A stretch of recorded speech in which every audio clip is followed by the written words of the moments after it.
What's up, North America? Welcome to the Underrated Pod. On tonight's pod, I'm going to give you my highly coveted reaction to the USA victory over Serbia a little earlier in the day.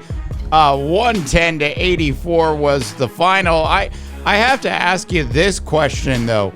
Why does the USA basketball team, this team in particular, actually decide to always start off so sluggish?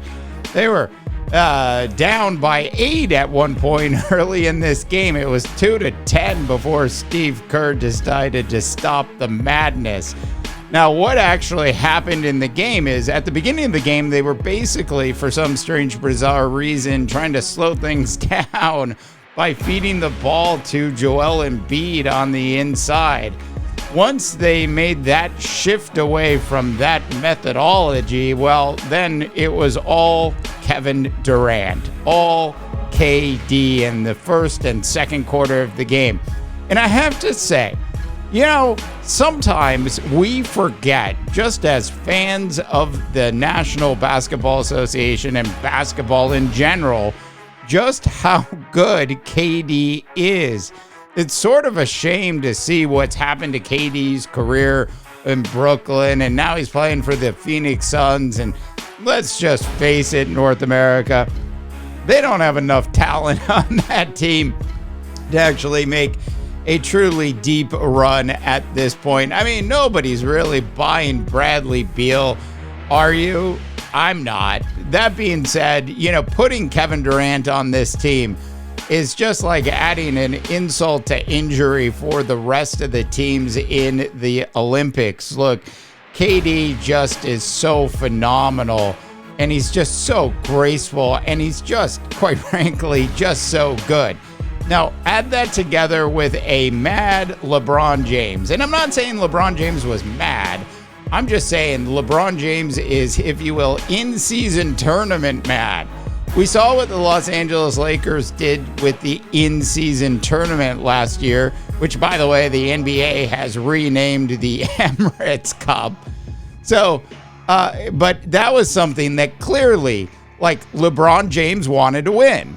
And this Olympics is clearly a gold medal that LeBron James wants to win. I mean, my reaction to their win over Serbia today is really just more about the way LeBron James actually led on and off the court. I mean, he has that look in his eye that if you were playing him one-on-one for whatever reason, you would be a little worried. You'd be a little concerned.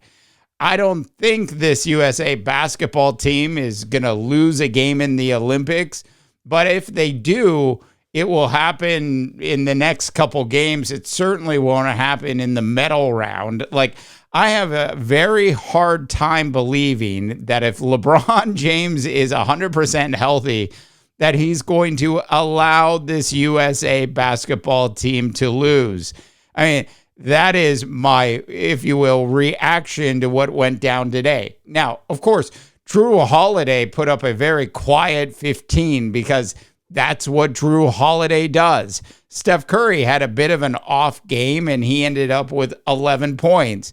Anthony Edwards put up 12, as did Devin Booker in today's game. Joel Embiid, which appeared to be the original strategy, was basically getting booed by the fans in Paris for playing for the U.S. basketball team, finished the game with just 4 points.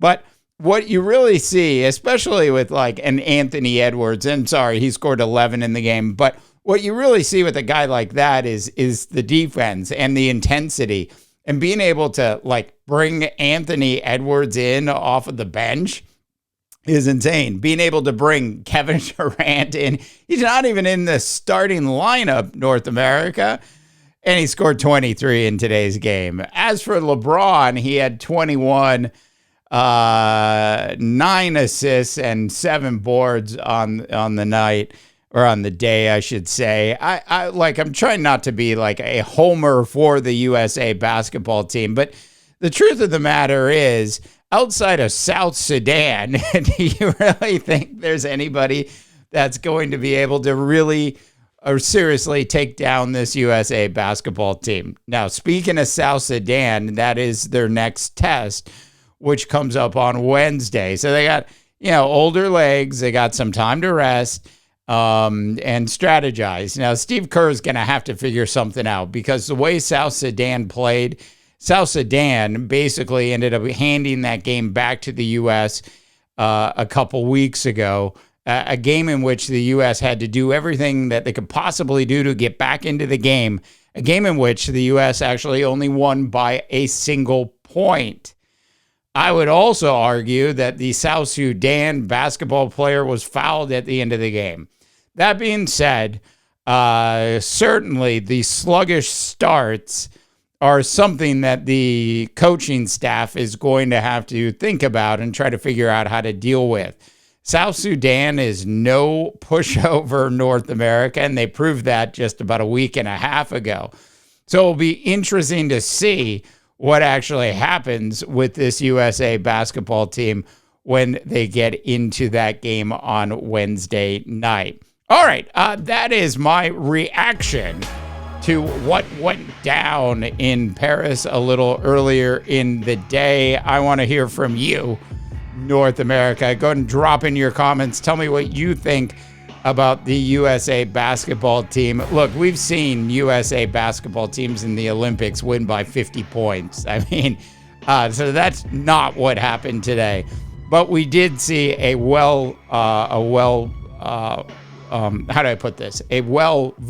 USA basketball team that did just an excellent job, and good adjustments actually made by Steve Kerr and the coaching staff as well is certainly to be commended. All right, North America, that's it for today's Underrated. For the Underrated, I am Dave DeBaugh, wishing you all a tremendous rest of your sports viewing day. To the guitar riffs we go. You've been listening to the Underrated Podcast with Dave DeBaugh, presented by Underrated.media.